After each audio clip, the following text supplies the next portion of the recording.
मुजफ्फरपुर विश्वविद्यालय सभागार में आयोजित प्रेस कॉन्फ्रेंस में कुलपति प्रोफेसर दिनेश चंद्रा ने प्रिंट एवं इलेक्ट्रॉनिक मीडिया के पत्रकारों से कहा कि उनके कार्यकाल में विश्वविद्यालय लगातार प्रशासनिक, शैक्षणिक और अकादमिक, सांस्कृतिक, खेलकूद सहित सभी गतिविधियों में कीर्तिमान स्थापित करा। इस तरह के सकारात्मक कार्यों से विश्वविद्यालय ने छात्र छात्राओं, कर्मचारियों और शिक्षकों का मनोबल बढ़ाया। आगे उन्होंने कहा कि उनके ऊपर अपनी जाति कर्मचारियों को बढ़ावा देने का जो आरोप लगाया जा रहा है वो निराधार है। साथ ही उन्होंने स्पष्ट किया कि कर्मचारियों की नियुक्ति जाति के आधार पर नहीं, वरिष्ठता और अनुभव के आधार पर की गई।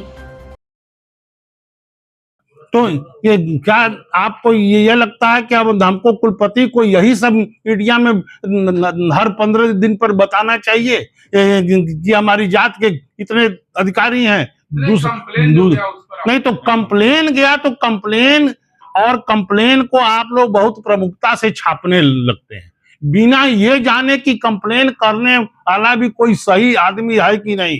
मुजफ्फरपुर का विश्वविद्यालय है और पेट में दर्द है मधेपुरा के आदमी को, तो इसलिए आपकी जरूरत पड़ी। आप जब कंप्लेन को लगते हैं इंटरटेन करने और छापने, तो आपको बुला के सच्चाई बतानी पड़ती है। और अगर हमारी बात में सच्चाई नहीं है तो आप सारे लोग बैठे हुए हैं, कहिए कि आप झूठ बोल रहे हैं। इसलिए हमारी इस प्रेस कॉन्फ्रेंस की जरूरत इसलिए पड़ी। इस प्रेस कॉन्फ्रेंस की जरूरत इसलिए पड़ी कि कुलपति को पता नहीं कौन गंभीर बीमारी है, तो हमारी जांच की सब रिपोर्ट है वो भी आपको शेयर कर देंगे। मैं पूरी तरह से स्वस्थ हूँ, बड़ी धमक के साथ हूँ, ऑपरेशन हमारा सफल है, आपके बीच में हूँ और इसीलिए आपके साथ बैठ के चाय पीने के लिए प्रेस कॉन्फ्रेंस की जरूरत पड़ी है। पूर्व और अभी में अधिकारियों की क्या स्थिति है?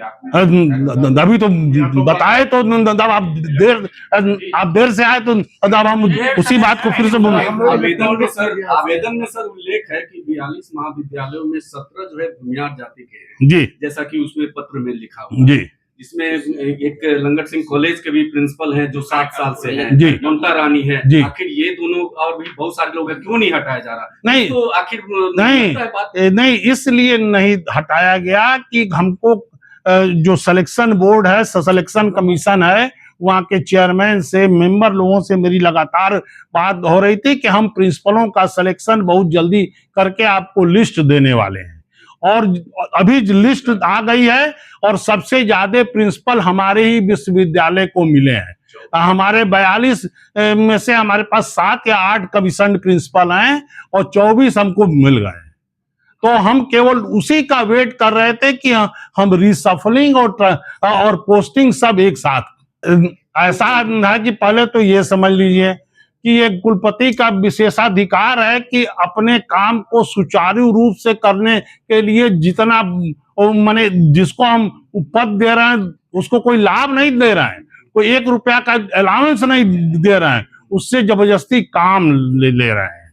और इसके लिए हमारे सुनिए, हमारे पूर्व के गवर्नर आर्लेकर साहब के जो ओएसडी विश्वविद्यालय थे प्रीतेश देसाई, एक दिन जबकि मैं उस दिन कोठी पर पूजा कर रहा था, वो अचानक आ गए और वो परीक्षा विभाग वगैरह में उन्होंने अचानक धावा मार दिया और बड़ी अराजकता उनको मिली। लड़कों की बड़ी कंप्लेन मिली, कंट्रोलर से मिले, कंट्रोलर ने उन्हीं से पूछ दिया कि आप कौन है, और अपमानित महसूस हुए।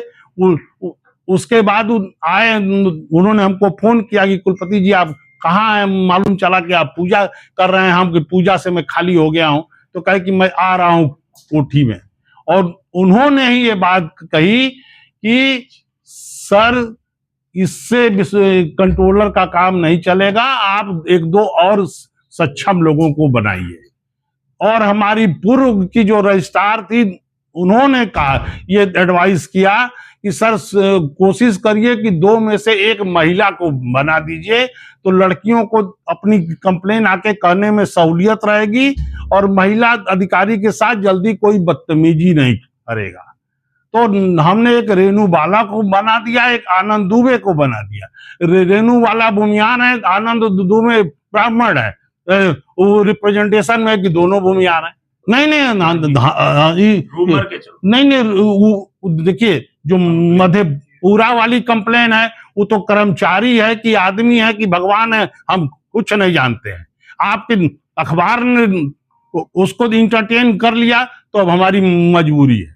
वो चिट्ठी राजभवन में चली गई तो हमारी मजबूरी है कि हम राजभवन को भी जवाब दें और आपसे भी बात करें, क्योंकि आप ही माने आम आदमी तक किसकी पहुंच है, तो आपकी पहुंच है। तो आपको सच्चाई बताना हमारा धर्म था।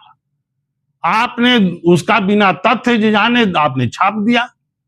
आप ये कहते हैं कि हमारे पास तो सर न्यूज आएगी तो हम छापेंगे ही। तो हमको तो अगर उसमें सच्चाई नहीं रहेगी तो खंडन के लिए आपको बुलाना ही पड़ेगा और आपको चाय पिलानी ही पड़ेगी।